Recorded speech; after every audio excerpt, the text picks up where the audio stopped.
I was having dinner with my wife. While she went to the restroom, the waiter slid a small black box under my hand and whispered, "Hide this. You will need it tonight." Before I could ask why, he walked away trembling. I hid it in my pocket. When I got home and finally opened it, "I'm glad to have you here. Follow this story until the end and comment the city you're watching from, so I can see how far my story has reached. My name is Bernard, and at 53 years old, I thought I knew everything about my life.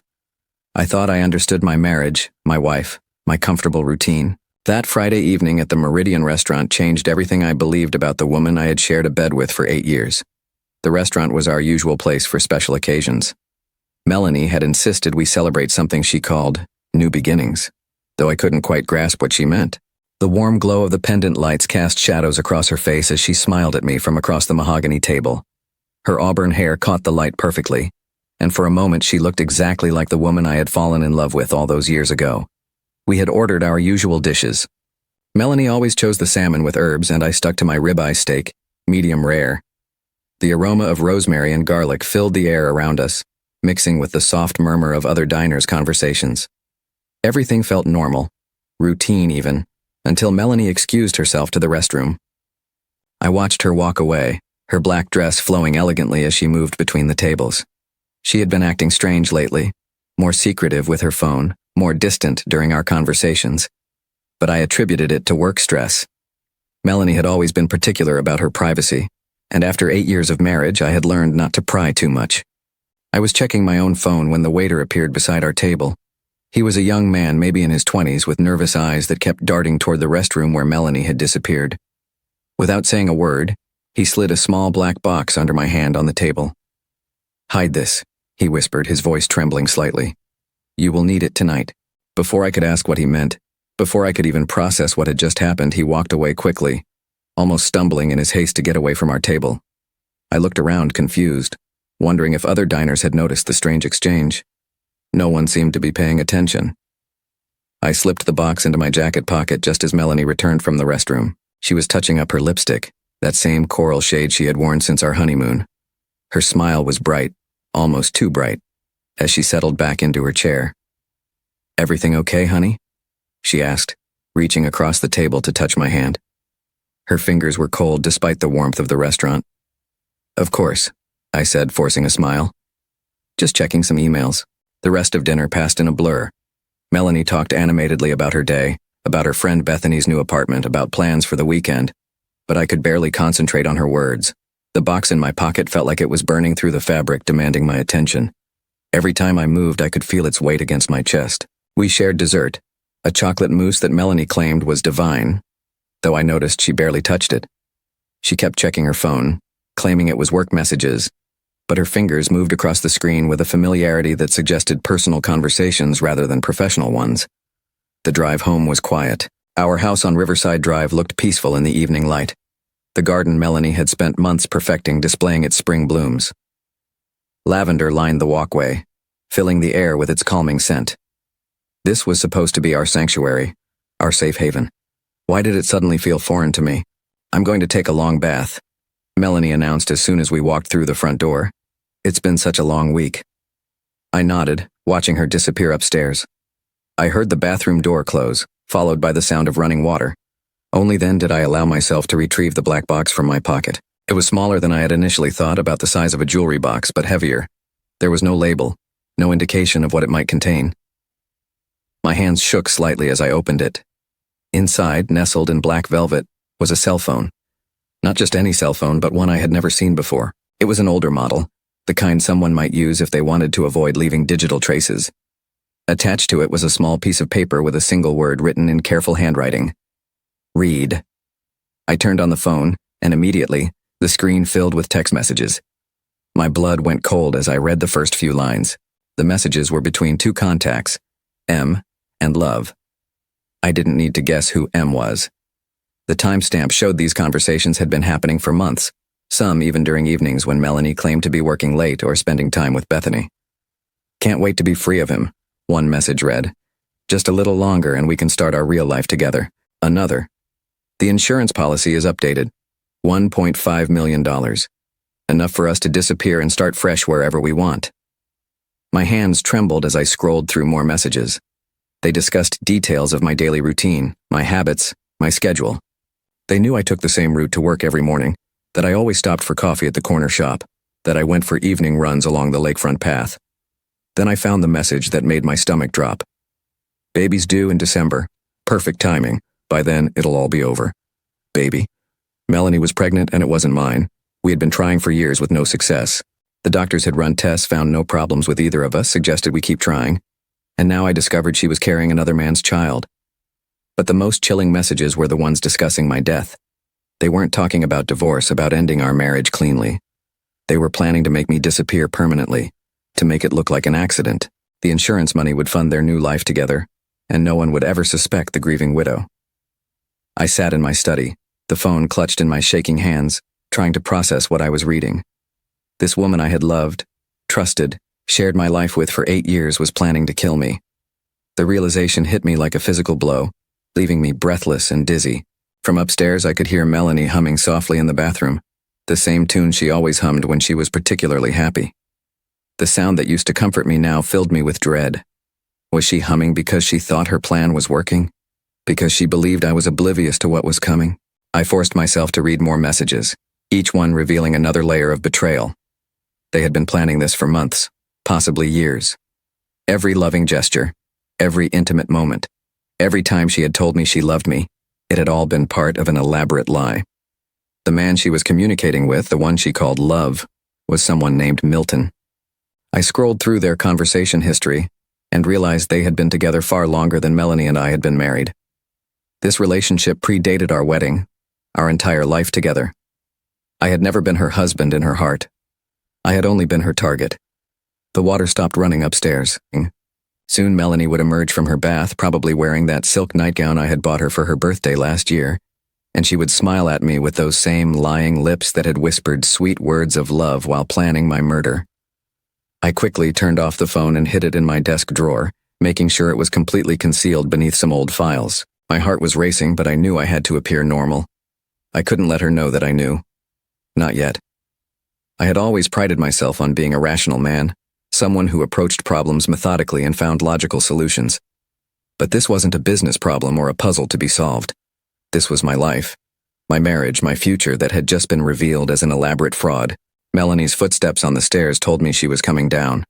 I quickly opened a book, pretending to read, though the words on the page might as well have been written in a foreign language.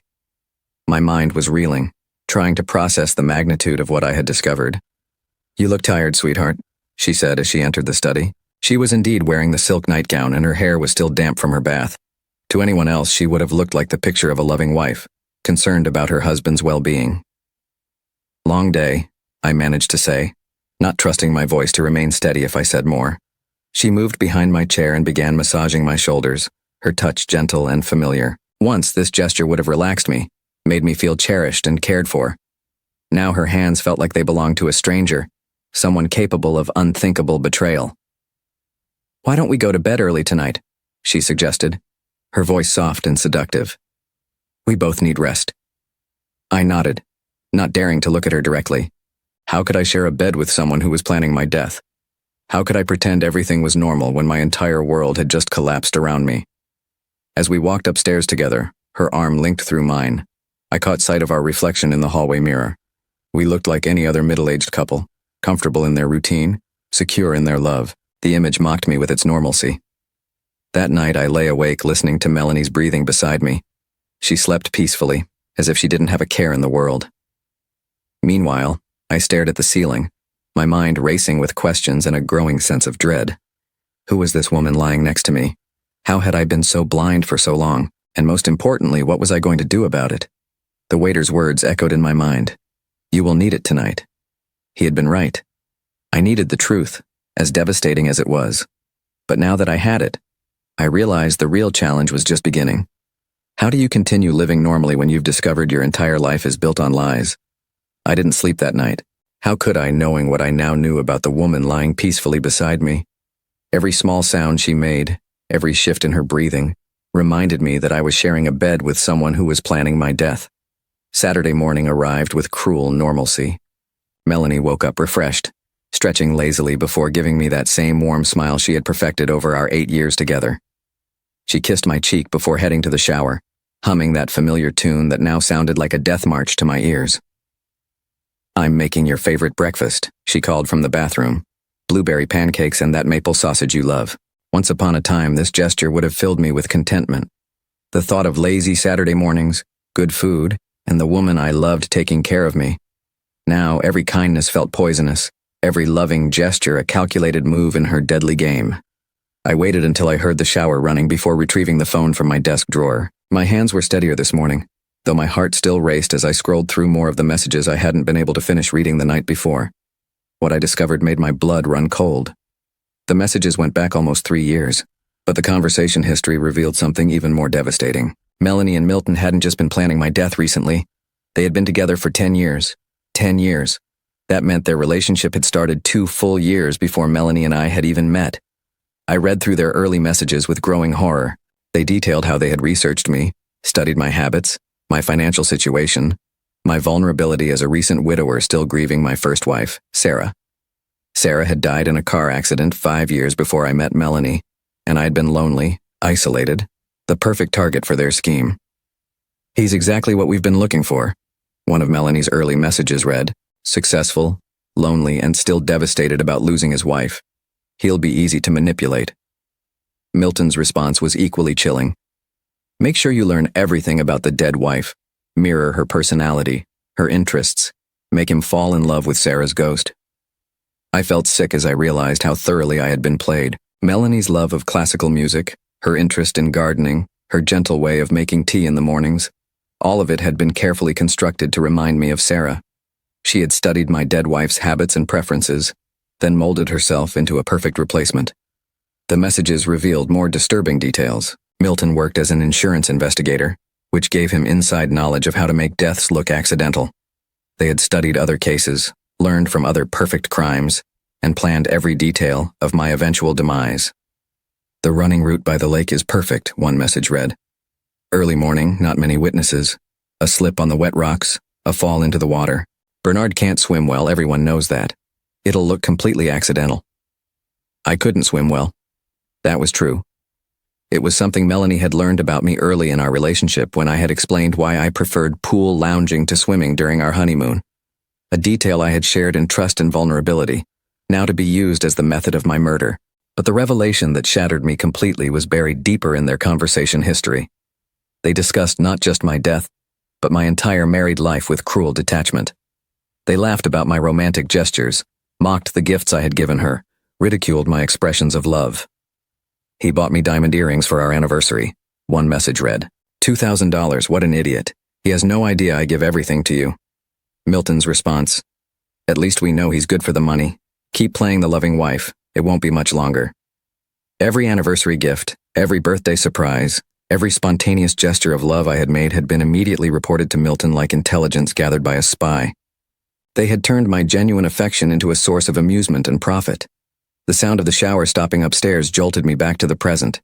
I quickly hid the phone and tried to compose myself, but my hands were shaking and my heart was pounding so hard I was sure she would notice. Melanie appeared in the kitchen 20 minutes later, looking radiant in a yellow sundress that had always been one of my favorites.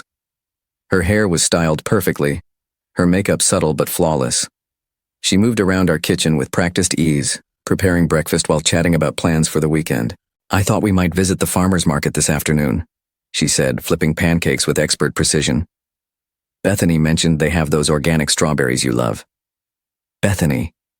The name sent a chill through me as I remembered seeing it in some of the messages.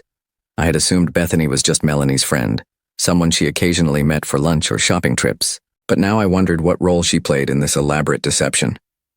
"That sounds nice," I managed to say, accepting the plate of pancakes she set before me. They smelled delicious, looked perfect, exactly the way I liked them. But I could barely bring myself to take a bite.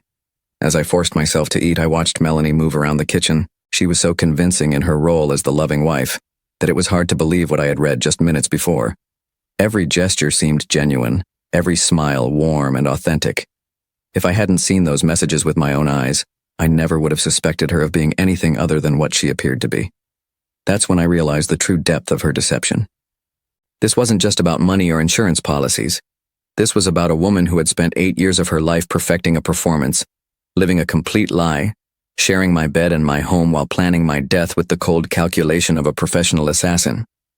"You seem distracted this morning," she observed, settling into the chair across from me with her own plate. "Everything okay?"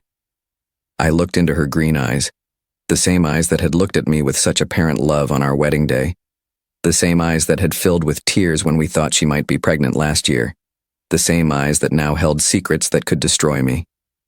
"Just work stress," I said, using the same excuse she had been using for months to explain her strange behavior. She reached across the table and took my hand in hers. Her touch was warm, familiar, comforting in its practiced perfection. "You work too hard, Bernard. You need to learn to relax to enjoy life more." The irony of her words wasn't lost on me. She was telling me to enjoy life while planning to end it. I squeezed her hand gently, playing my own part in this twisted performance. "You're right," I said. "Maybe I should take some time off soon." Her eyes lit up with what looked like genuine excitement. "That's a wonderful idea. We could take that trip to Europe we've been talking about. Maybe visit Italy, see the countryside." I nodded, though I knew now that any trip we took would likely be my last. She would have it all planned out. Some accident in a foreign country where an investigation might be less thorough, where a grieving widow could collect the insurance money and disappear with her lover without too many questions. After breakfast, Melanie announced she was going to spend some time in the garden.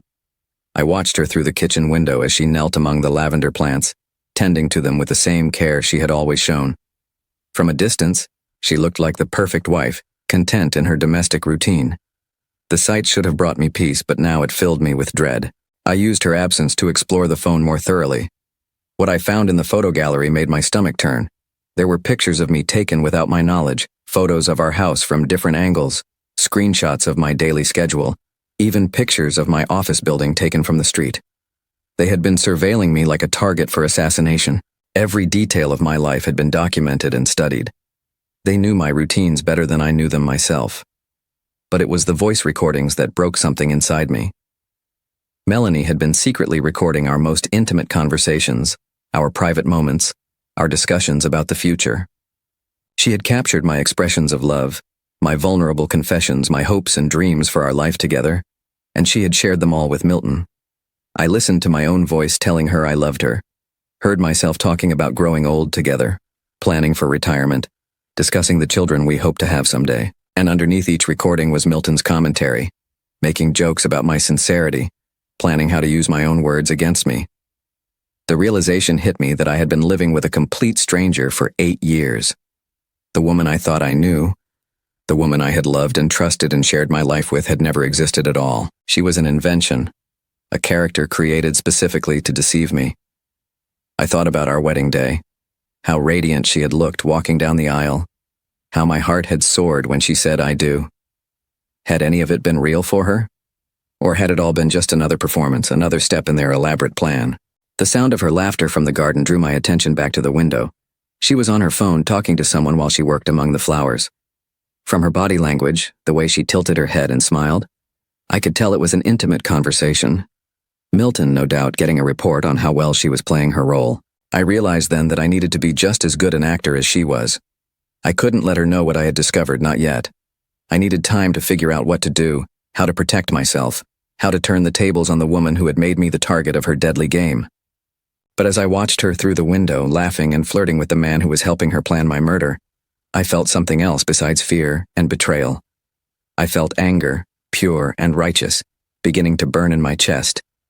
They thought they were so clever, so careful in their planning. They thought I was just a naive, trusting fool who would never see through their deception. They had underestimated me, and that might be their first and most crucial mistake. I put the phone away and began to formulate a plan of my own. If Melanie could spend 8 years living a lie, then I could certainly manage to pretend everything was normal for a few more days while I figured out how to save my own life. Sunday morning brought with it a revelation that shattered whatever remained of my faith in human nature. I had spent the weekend pretending to be the oblivious husband while secretly studying every message on that mysterious phone. What I discovered about Bethany's role in this conspiracy made me realize that the betrayal ran deeper than I could have ever imagined. Melanie was in the shower preparing for what she called brunch with the girls. She had mentioned that Bethany would be joining her. along with a few other friends I had met occasionally over the years. Women who smiled warmly at me during dinner parties, who asked about my work with apparent interest, who complimented Melanie on what a wonderful husband she had found. Now I wondered how many of them knew the truth. While the water ran upstairs, I retrieved the phone from its hiding place and continued my investigation. The messages between Melanie and B, clearly Bethany, painted a picture that made my blood run cold. Bethany wasn't just an innocent friend who happened to know about Melanie's affair. She was the architect of the entire scheme. The earliest messages revealed that Bethany and Melanie had been roommates in college, where they had apparently spent their time studying more than just textbooks. They had researched wealthy widowers, men who fit a specific profile: successful, lonely, vulnerable, and financially secure. Found another potential target. One of Bethany's messages from 3 years ago read, "Bernard Mitchell, 50 years old, lost his wife in a car accident 2 years ago. Real estate developer estimated net worth over $2 million. Still wearing his wedding ring, so he's definitely not over the loss." Melanie's response was enthusiastic. "Perfect. He sounds ideal. Lonely, rich, and emotionally damaged. Exactly what we're looking for." They had discussed me like I was a mark in a confidence game, analyzing my psychological state and financial situation with the cold precision of professional criminals. Bethany had apparently done extensive research into my background, my business dealings, even my relationship with Sarah.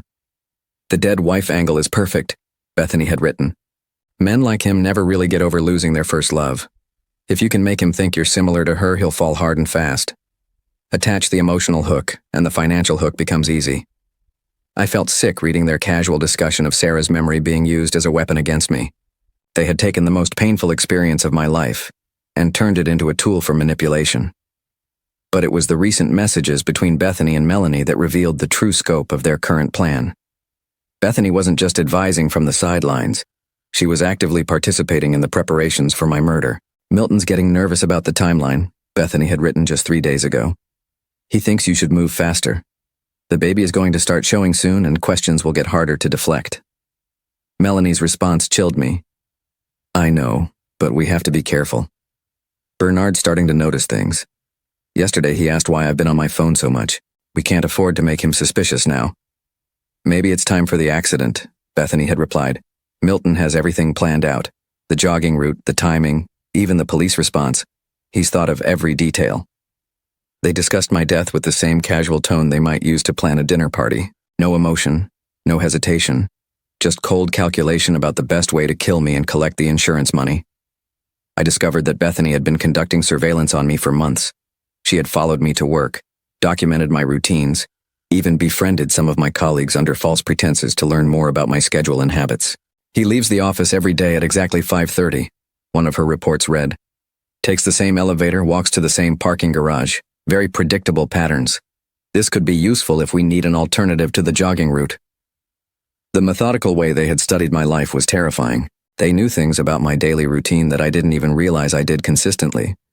They had turned my predictability, something I had always considered a sign of reliability and stability, into a vulnerability they could exploit. But perhaps most disturbing was learning about Bethany's previous experience with this type of scheme. The messages revealed that I wasn't their first target. "Remember how well the Hartford job went," Bethany had written in one message.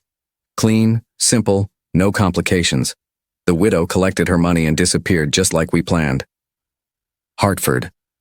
I felt a chill as I realized they were discussing another man they had killed, another husband who had trusted the wrong woman, who had believed he had found love only to become the victim of an elaborate murder plot. "That was different," Melanie had responded. "Richard was older, weaker. Bernard is stronger, more alert. We have to be more careful with him." Richard. They had killed a man named Richard in Hartford, and now they were planning to do the same thing to me.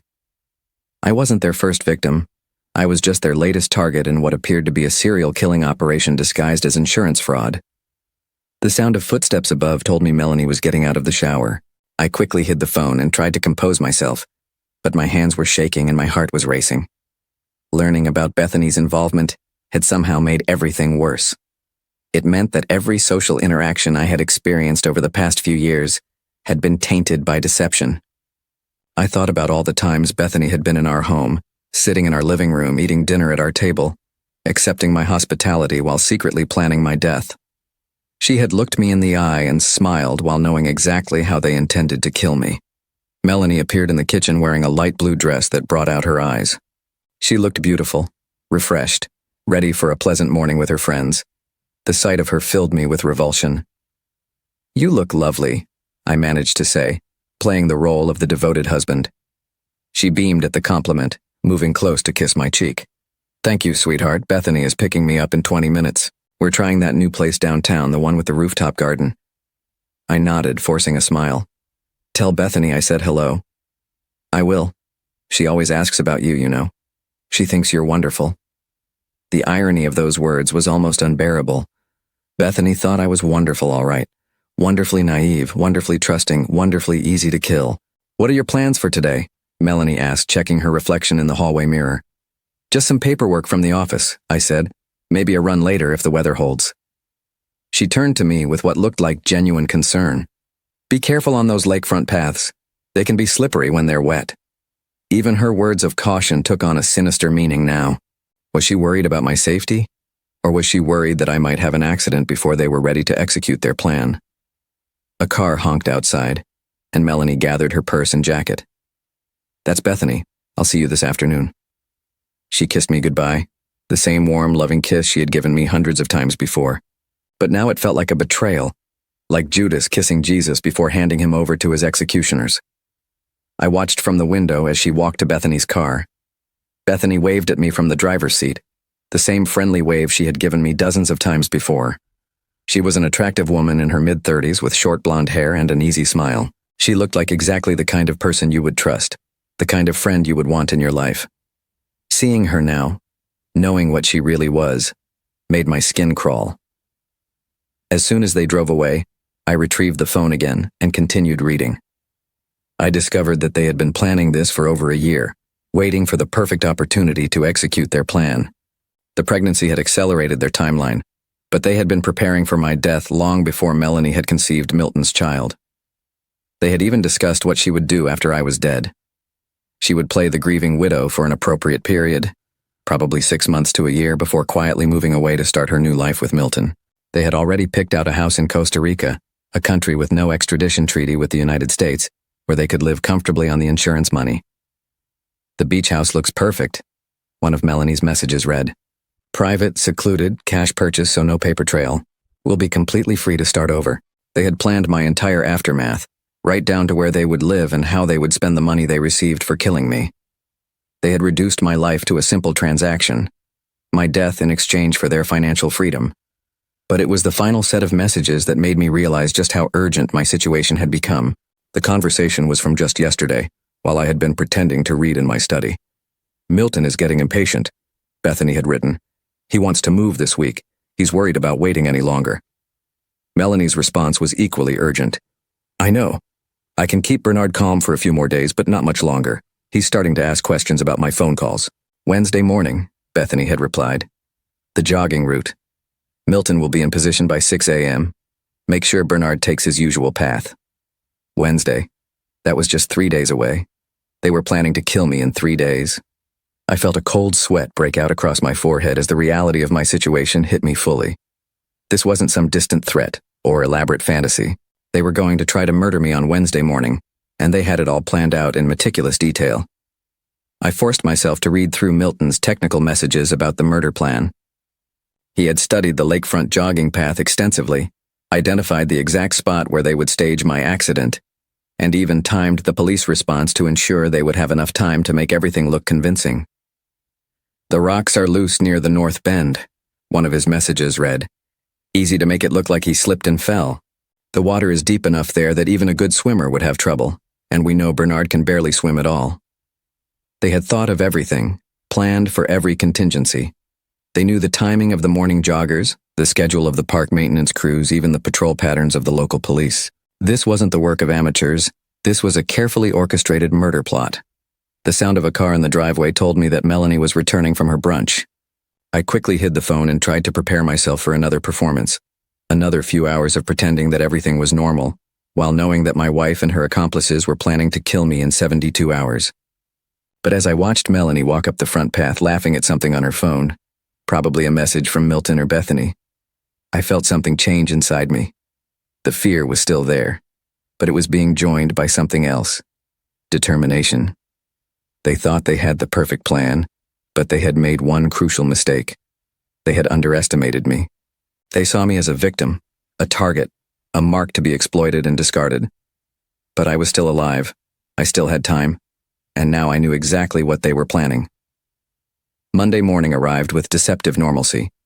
I made coffee, read the newspaper, went through the motions of being a man who didn't know he had 48 hours to live. But underneath my calm exterior, I was executing a plan of my own, one that would ensure I survived long enough to see justice done. Melanie was unusually affectionate that morning, which I now understood was part of her performance. She needed me relaxed and unsuspecting for what they had planned on Wednesday. She made my favorite breakfast, wore the perfume I had bought her last Christmas, and even suggested we plan a vacation for next month. I was thinking about that trip to Italy, she said, buttering toast with deliberate care. Maybe we could visit Tuscany, stay in one of those beautiful villas you're always talking about. I nodded enthusiastically, playing my part. That sounds wonderful. We should look into it this week. She smiled, but I caught something dark flickering in her eyes. She knew there would be no trip to Italy, no next month for us to plan together. By Thursday, she expected to be a wealthy widow, free to start her new life with Milton. I'll call the travel agent today, she said, maintaining the charade with impressive commitment. As soon as Melanie left for her job at the art gallery, I began implementing my own plan. I had spent most of Sunday night thinking about my options, and I had concluded that my only chance of survival lay in disappearing before they could execute their scheme. But I couldn't just run away. I needed to ensure they couldn't follow me, couldn't find me, and couldn't continue their killing spree with another innocent victim. That meant I had to be methodical, careful, and absolutely certain that I left no trace of where I was going. My first stop was the bank. I had called ahead and arranged a meeting with the manager, claiming I needed to make some urgent financial adjustments for a business opportunity. It wasn't entirely a lie. The opportunity was staying alive. Mr. Mitchell, the manager greeted me warmly. How can we help you today? I had prepared this conversation carefully. I need to move some funds around quickly. I'm considering a time-sensitive investment opportunity, and I want to have liquid assets available. Over the next hour, I systematically moved money from our joint accounts into a new personal account that Melanie knew nothing about. I transferred $300,000, leaving enough in the joint account to avoid raising immediate suspicions, but taking enough to ensure my financial independence. I also changed my direct deposit information, redirecting my salary to the new account starting immediately. If Melanie tried to drain our joint finances after my supposed death, she would find far less than she expected. Next, I visited my lawyer's office. James Patterson had been handling my legal affairs for 15 years, and I trusted him completely. Bernard, he said, welcoming me into his office. What brings you here today? Nothing serious, I hope. I want to make some changes to my will, I said, settling into the leather chair across from his desk. Some significant changes.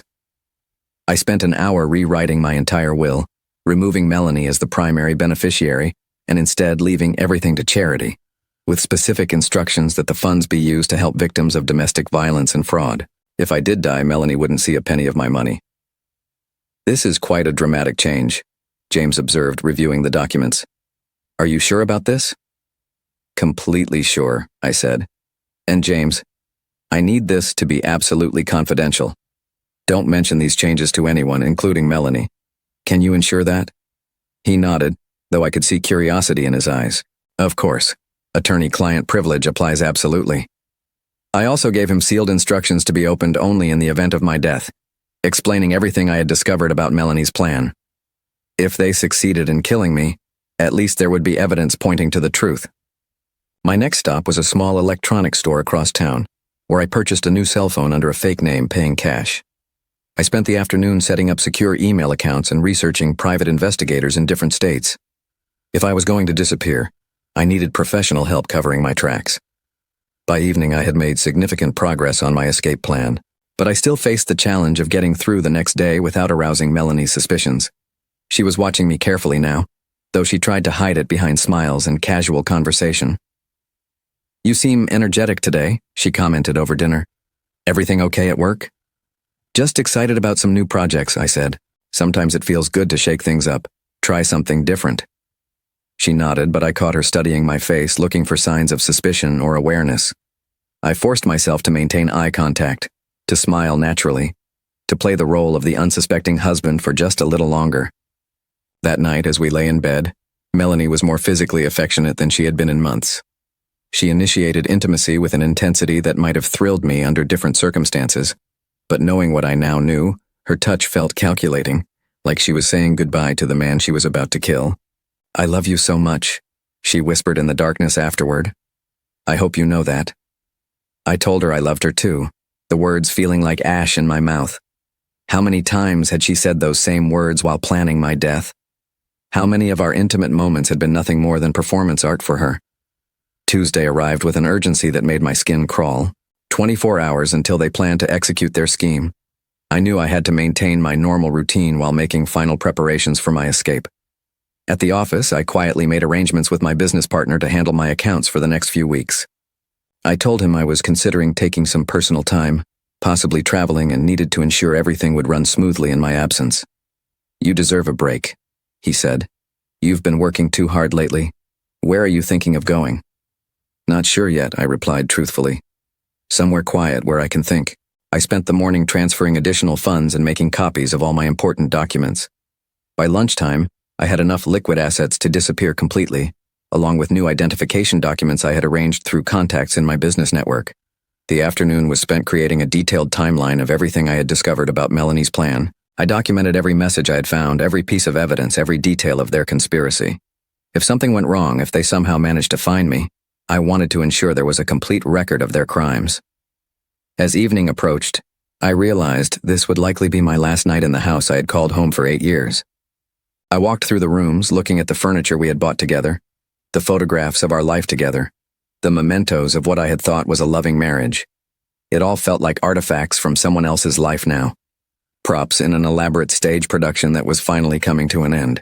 Melanie came home from work carrying flowers, a beautiful bouquet of white lilies that she arranged carefully in our dining room. "They're lovely," I commented, though the sight of them made me uncomfortable. White lilies were funeral flowers, traditionally associated with death and mourning. Was this another calculated gesture, her way of preparing for my demise? "I thought they would brighten the house," she said, adjusting them in their vase. "Fresh flowers always make me happy." We had dinner together, our last meal as husband and wife, though she didn't know it yet. She chatted about her day, about plans for the weekend, about small domestic details that would never matter because by weekend, she expected me to be dead. "Don't forget about your morning run tomorrow," she said as we cleared the dishes. "The weather forecast looks perfect for it." There it was, her gentle reminder to ensure I would be on that jogging path at exactly the right time for Milton to spring their trap.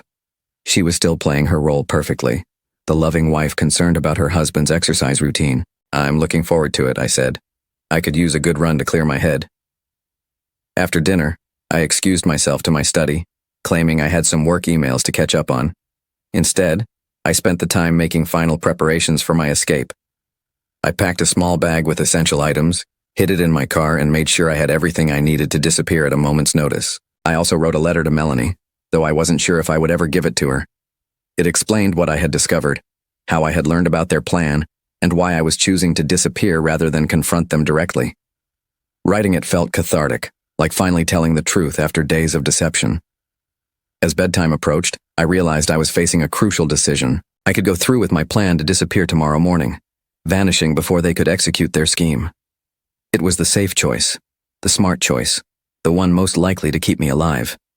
But it would also mean letting them get away with their crimes, leaving them free to find another victim, another lonely man to seduce and murder for his money. The thought of Richard, their previous victim in Hartford, haunted me.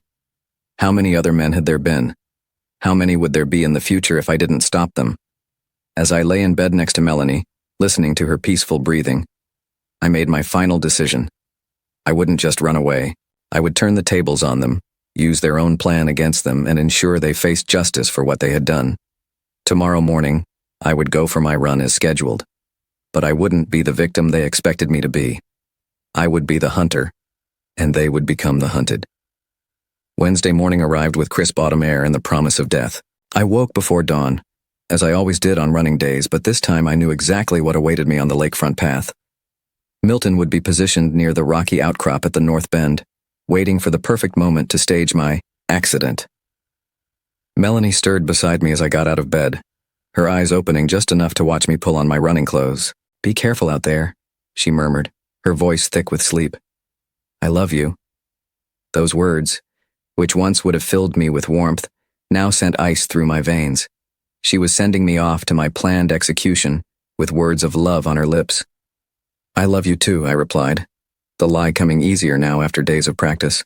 But instead of heading to the lakefront path, I drove to a coffee shop across town and waited. I sat in my car, watching the sun rise over a city where my wife and her accomplices believed they were committing the perfect murder. At 6:15, my phone rang. It was Melanie. "Sweetheart, are you okay?" Her voice carried just the right note of concern. "You should be back from your run by now." "I decided to skip it today," I said calmly. "I wasn't feeling well. Probably something I ate last night." There was a pause, just long enough for me to know I had disrupted their carefully laid plans. "Oh," she said, and I could hear the confusion in her voice. "Well, maybe you should see a doctor if you're not feeling well. I'm sure it's nothing serious. I'll just take it easy today." After I hung up, I imagined the frantic phone calls she was probably making to Milton and Bethany, trying to figure out what to do when their target didn't show up for his own murder. I spent the day implementing the final phase of my plan. Instead of running from them, I was going to expose them, but I needed to do it in a way that would ensure justice was served. Simply telling people what I had discovered wouldn't be enough. I needed proof, evidence that couldn't be denied or dismissed. That evening, I told Melanie I was feeling much better, and suggested we go out for dinner to celebrate my birthday, which was actually the following Saturday. She agreed enthusiastically, probably seeing it as an opportunity to get me into a vulnerable position again. "Let's invite some friends," I suggested, "make it a real celebration." I called Bethany myself, insisting that she join us along with a few other people I wanted to have as witnesses. I chose the Meridian restaurant again, the same place where this had all begun with that mysterious black box. The dinner party was set for 8 o'clock. By 7:30, I had already arrived and made special arrangements with the restaurant manager. I had also contacted an old friend from college who happened to be a detective with the state police, asking him to be nearby but not visible. Melanie arrived, looking stunning in a red dress that hugged her figure perfectly. She had taken extra care with her makeup and hair, as if this were truly a celebration instead of another opportunity to plan my death. Milton was with her, which surprised me until I realized she was probably introducing him as just a friend, keeping up the pretense while having her accomplice close at hand. "Bernard, you remember Milton?" she said as they approached the table. "He works in insurance. I thought he might be interesting company tonight."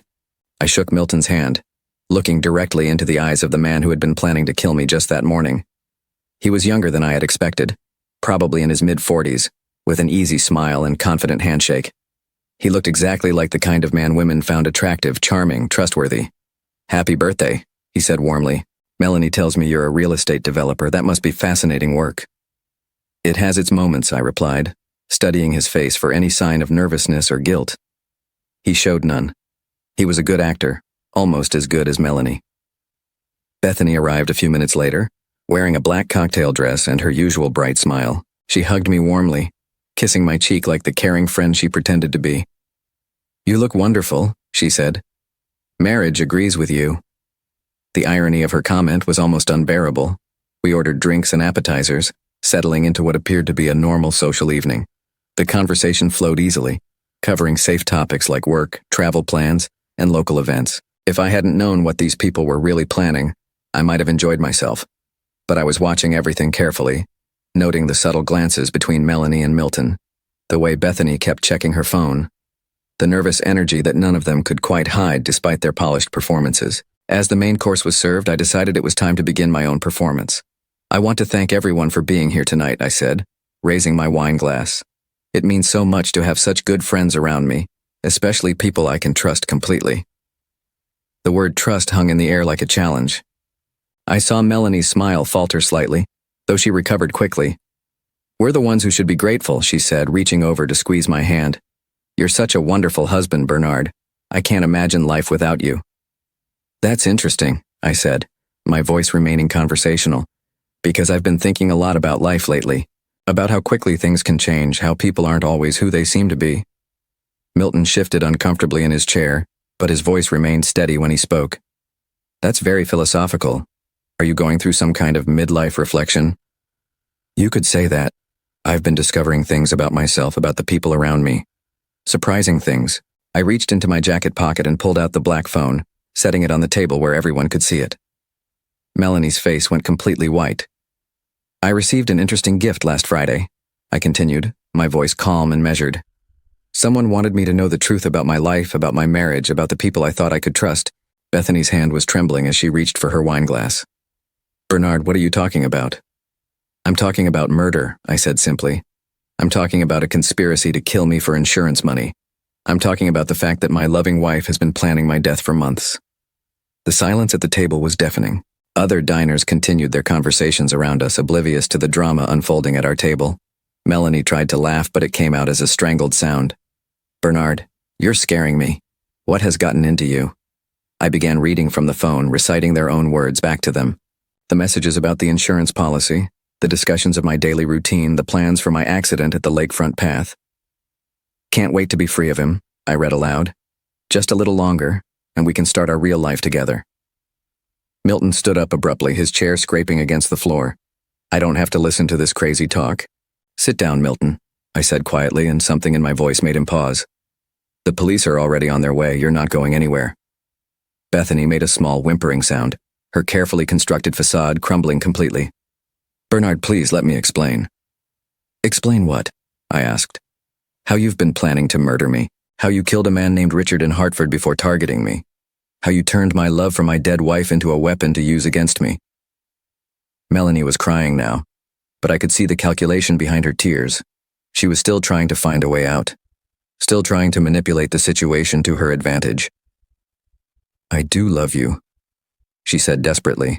Everything else, that was just fantasy, just foolish talk. I would never actually hurt you. You've been poisoning me, I said, pulling out a small vial from my pocket. I had my blood tested. The doctors found traces of compounds that have been making me sick, making me weak. Slow-acting poisons designed to make my eventual death look natural. The vial contained water, but they didn't know that. I watched as all three of them stared at it with horror, probably wondering how I had figured out that part of their plan. The pregnancy, I continued. It's not mine, is it? It's Milton's. You've been together for 10 years, planning this for at least 3. I was never your husband, Melanie. I was just your latest victim. She broke down completely then, sobbing hysterically as other diners began to stare at our table. But even in her breakdown, I could see her mind working, trying to figure out how to minimize the damage. Milton made a sudden move toward the exit, but 2 plainclothes police officers appeared, blocking his path. My friend from the state police had been listening to everything from a nearby table, wearing a wireless recording device that had captured every word. Milton Davidson, you're under arrest, one of the officers said, producing handcuffs. Bethany tried to run in the opposite direction, but she didn't get far before additional officers appeared. The restaurant had been quietly surrounded while we were having dinner. As they handcuffed Melanie, she looked at me with eyes that held no love, no remorse, only pure hatred. You think you're so smart, she hissed. But you'll never get over this. You'll never trust anyone again. We've destroyed you even if we didn't kill you. I looked at her calmly, feeling nothing but pity for the broken, evil woman I had once believed I loved. No, I said quietly. You've freed me. The last thing I saw before they led her away was the confusion in her eyes. She couldn't understand how someone she had considered weak and naive had outmaneuvered her so completely. As the police took their statements and the restaurant slowly returned to normal, I sat alone at the table, looking at the remnants of our dinner. The birthday cake I had ordered arrived just as they were leading Melanie away, a small irony that wasn't lost on me. The waiter approached hesitantly, unsure what to do about the cake given the circumstances. Should I take this away, sir? He asked. No, I said, picking up the knife to cut myself a piece. I think I'll have some birthday cake after all. For the first time in 8 years, I was truly free to celebrate. 7 months later, I stood on the deck of a small blue cottage overlooking the Atlantic Ocean, watching the sunrise paint the sky in shades of gold and pink. The salt air filled my lungs as waves crashed against the rocky shore below, a sound that had become my daily meditation, washing away the remnants of a life I had thought was real. The cottage was everything I had dreamed of, but never allowed myself to have.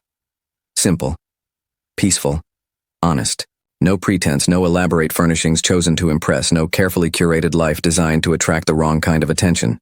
Just weathered wood, comfortable furniture, and a view that stretched to infinity. The legal proceedings had concluded 3 weeks ago. Melanie, Milton, and Bethany were all serving lengthy prison sentences for conspiracy to commit murder, insurance fraud, and the death of Richard Pemberton in Hartford. The investigation had revealed that Richard had been just one of several victims in what authorities were calling an organized murder-for-profit scheme that had been operating for over a decade. I testified at their trial, looking each of them in the eye as I recounted how they had planned my death with the same casual indifference they might use to plan a vacation. Melanie had tried to maintain her innocence until the very end, claiming she had been manipulated by Milton and Bethany, but the evidence was overwhelming. The recorded conversations, the detailed murder plans, the evidence of previous victims. It all painted a picture of a woman who had made killing her profession. The prosecutor called her a black widow who spun webs of deception around vulnerable men, feeding on their loneliness and trust. During the trial, I learned details about their operation that made me realize how lucky I was to be alive. They had been responsible for at least 7 deaths over the past 12 years, targeting widowers and divorced men with substantial assets and limited family connections. Each time they had followed the same pattern: seduce, marry, isolate, and kill. Richard Pemberton, their victim before me, had been a retired engineer whose wife had died of cancer. Like me, he had been lonely and vulnerable when Melanie entered his life. Unlike me, he hadn't received a mysterious warning that saved his life. The revelation that affected me most was learning about the real Melanie Crawford. The woman I had married didn't even exist. Her real name was Margaret Sellers, and she had been using false identities for most of her adult life. The gentle, artistic woman who loved classical music and gardening had been entirely fabricated, a character created specifically to appeal to my psychological profile. Even her supposed job at the art gallery had been fake. She had never worked there. Bethany had simply arranged for someone to answer the phone and provide an alibi for Melanie's whereabouts when needed. Every aspect of our 8-year marriage had been built on lies. But perhaps the most disturbing revelation was about Sarah, my first wife.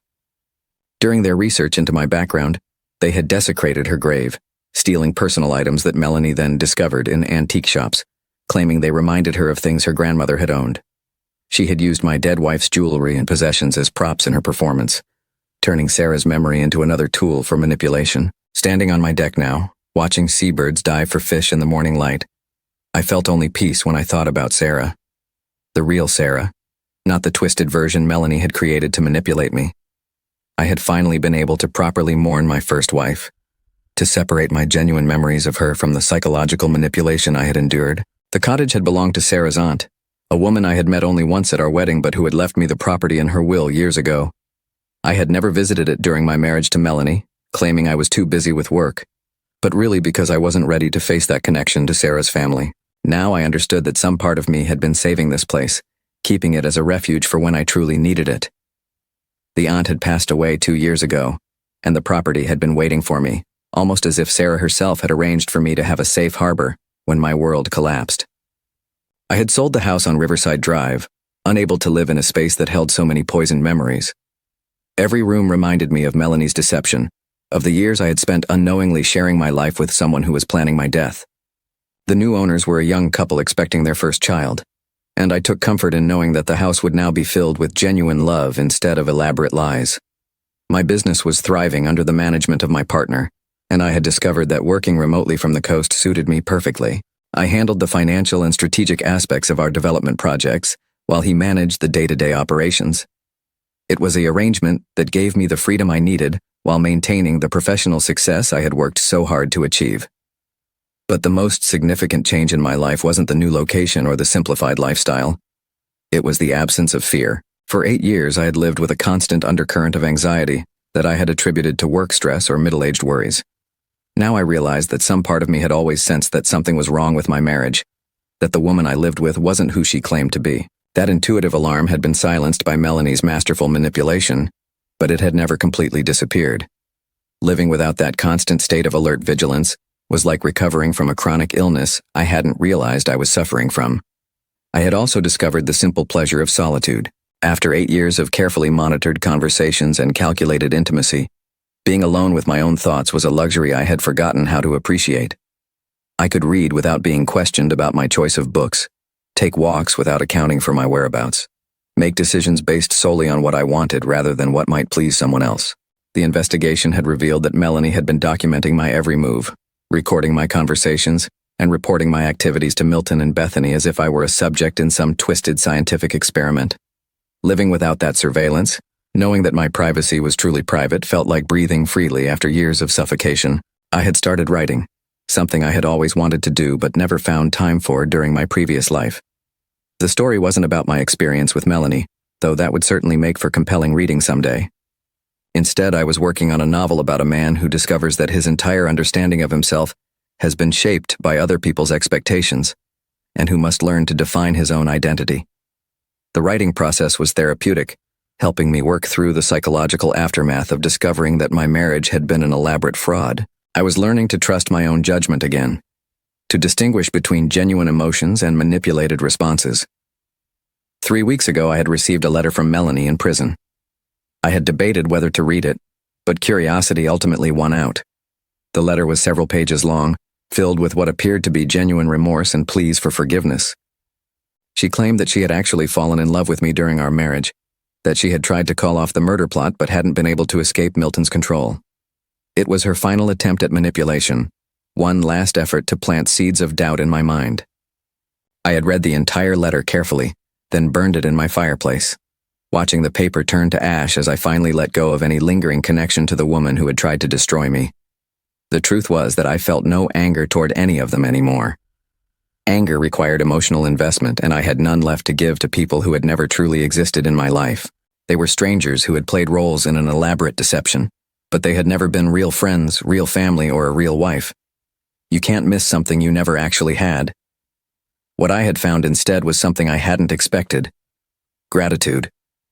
The experience had been horrible, traumatic, life-threatening, but it had also freed me from the existence that had been slowly killing me in ways I hadn't recognized. I had been living someone else's life, trying to be someone else's version of a good husband, successful man, and respectable citizen. Now, at 53 years old, I was finally living authentically for the first time in decades. I woke up each morning eager to see what the day would bring, rather than dreading another performance in someone else's script. I made decisions based on my own values rather than trying to anticipate what others expected of me. The cottage came with a small garden that the previous caretaker had maintained, and I had discovered an unexpected pleasure in working with the soil, planting vegetables and herbs that I would actually eat rather than ornamental flowers chosen to impress visitors. There was something profoundly satisfying about growing my own food, about the direct connection between effort and nourishment. I had also adopted a dog from the local shelter, a middle-aged golden retriever named Sam, whose previous owner had died of old age. Like me, Sam had needed a fresh start, and we had formed an easy companionship based on mutual respect rather than need or dependence. In the evenings, Sam and I would walk along the beach, both of us content with the rhythm of waves and the endless horizon. These walks had become a form of meditation, a time to process the day's experiences and plan for tomorrow without the constant analysis and second-guessing that had characterized my previous life. I had learned to cook, really cook, not just heat up prepared meals or follow complicated recipes designed to impress dinner guests. Simple, honest food that nourished my body and satisfied my appetite. There was something deeply centering about the process of selecting ingredients, preparing them with care, and eating meals I had created with my own hands. The local community had welcomed me without curiosity or judgment. They knew I was someone starting over, but they didn't pry into the details of my previous life. I was simply Bernard,